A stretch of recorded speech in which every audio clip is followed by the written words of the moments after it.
Have you ever felt that no matter what you do, no matter how hard you try, people just don't believe in you?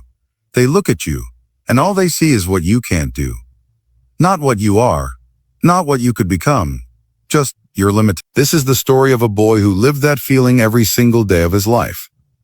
A boy the world had already given up on. But he never gave up on himself. And the day he proved them wrong, nobody said a single word. Because sometimes, silence is the loudest kind of respect. His name was Asher. He was 14 years old. He lived in a small town. A quiet street, small house, a simple life. And he was blind. Not from birth, but from the age of 6. A fever, a complication, and then darkness, just like that. The colors disappeared. The faces disappeared. The world disappeared. The world disappeared. But Asher stayed. He went to a school for children with special needs. He learned to read with his fingers. He learned to walk without anyone's hand. He learned to live in a world that was not built for him. But learning to live was the easy part. The hard part was the people. Every single day, someone reminded Asher of what he couldn't do. His classmates would whisper when he walked past, "What will he ever become? He can't even see the board. Poor boy, such a waste." Even some teachers, the ones who were supposed to lift him, would say things like, "Asher, maybe this is too difficult for you. Let someone else try. You don't have to push yourself so hard." And slowly those words became walls. Not around him, inside him. There were nights Asher would sit by his window. He couldn't see the stars, but he could feel the cold air on his face. And he would ask himself, "Are they right? Is this all I will ever be?" A boy that people feel sorry for. That question, that one painful question, lived inside his chest like a stone.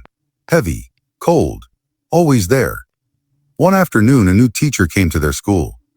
His name was Mr. Idris. He was old, soft-spoken, and he walked with a slight limp. On his very first day, he didn't teach from a book. He walked into the classroom, sat down, and said only one thing. "Tell me what you're good at, not what the world thinks, what you think." Silence. No one answered. Then, from the back of the room, Asher slowly raised his hand. Everyone turned. Some smiled. Mr. Idris said gently, "Yes, Asher." Asher said, "I remember everything I hear. Every word, every sound, every voice. I never forget." The class went quiet.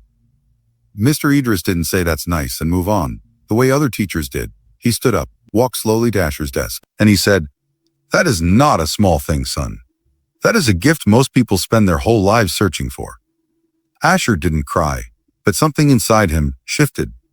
Like a door that had been locked for years, quietly opened. From that day, something changed in Asher. Not overnight, not dramatically, but slowly, quietly, deeply.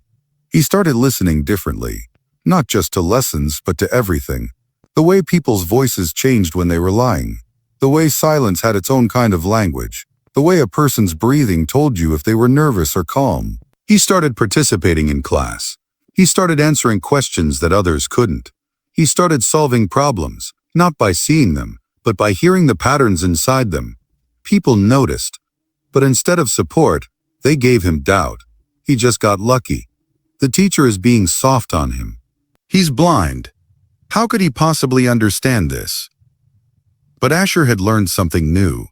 He had learned that other people's doubts were not his responsibility. He used to carry their words like weight. Now he let them fall to the floor. He kept going every day, quietly, without asking anyone for permission.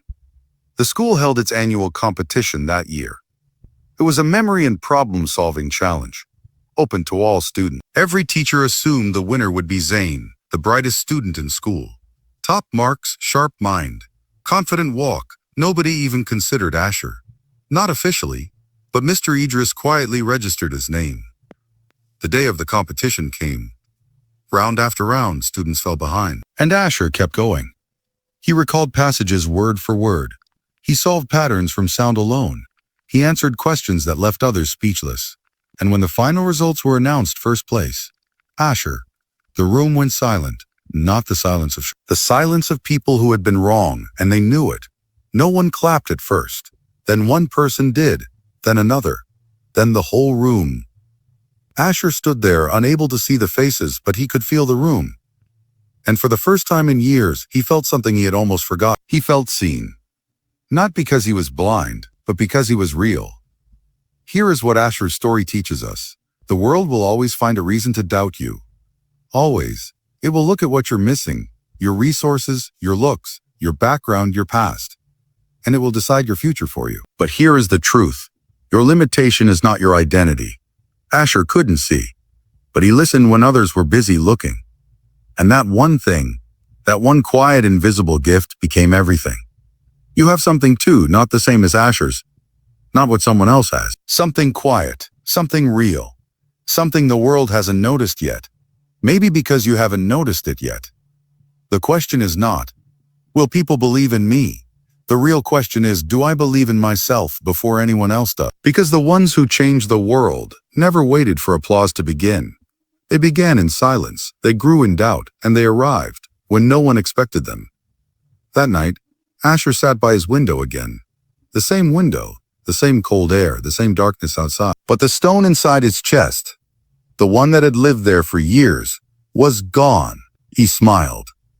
Not because the world had finally believed in him, but because he realized he had believed in himself long enough for the world to catch. And if you are sitting somewhere right now, feeling unseen, feeling doubted, feeling like your limitations are louder than your potential, remember Asher, he couldn't see the world, but he never stopped moving through it, and neither should. If this story touched something inside you, if it reminded you of your own quiet strength, please like this video, share it with someone who needs to hear it, and subscribe to the Wordy Tales. Because every week we bring you a story that speaks to the part of you the world often forgets to see.